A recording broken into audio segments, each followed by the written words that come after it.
અમદાવાદ શહેર પોલીસ દ્વારા ભગવાન શ્રી જગન્નાથજીની 148મી રથયાત્રા નિમિત્તે એકતા ક્રિકેટ કપ 2025 સિઝન 4નું આયોજન બોમ્બે હાઉસિંગ ક્રિકેટ ગ્રાઉન્ડ ખાતે કરવામાં આવ્યું. અમદાવાદ શહેર પોલીસ દ્વારા ભગવાન શ્રી જગન્નાથજીની 148મી રથયાત્રા નિમિત્તે એકતા ક્રિકેટ કપ 2025 સિઝન 4નું આયોજન બોમ્બે હાઉસિંગ ક્રિકેટ ગ્રાઉન્ડ ખાતે કરવામાં આવ્યું. પોલીસ કમિશનર GS મલિક નાઓએ જગન્નાથ મંદિરના મહંત દિલીપ દાસજી મહારાજ, સ્થાનિક ધારાસભ્ય હસમુખભાઈ પટેલ, અન્ય સામાજિક અને ધાર્મિક આગેવાનો સાથે એકતા ક્રિકેટ કપનો ભવ્ય શુભારંભ કરાવ્યો છે. સ્થાનિક યુવાનો ઉત્સાહ અને સૌહાર્દ સાથે આગામી દિવસોમાં ટુર્નામેન્ટમાં ભાગ લેનાર છે. ભગવાન શ્રી જગન્નાથજીની જે રથયાત્રા નીકળવાની છે એના અનુસંધાને આ એકતા ક્રિકેટ કપનો અહીંયા ટુર્નામેન્ટનું આયોજન કરવામાં આવેલ છે. એ મેન શ્રી દિલીપદાસજી મહારાજ, ધારાસભ્ય શ્રી અને મૌલાના શ્રી અને તમામ બંને કોમ્યુનિટીના અહીંયા લોકો હાજર છે.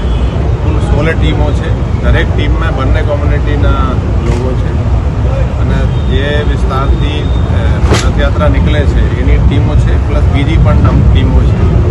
અને એક આપણે કહી શકાય કે શહેરમાં હાલ બહુ સારી રીતેના કોમ્યુનલ જે વાતાવરણ છે, જે કોમી એકતા છે, ખૂબ જ સારી છે. અને આ એકતા કપ જે ટુર્નામેન્ટ છેલ્લા 4 વર્ષથી યોજાઈ રહ્યું છે એ દિલીપદાસજીએ આના ટોસ ઉછાળીને આનો શરૂઆત કરી છે અને બહુ સારી રીતે આ રમશે.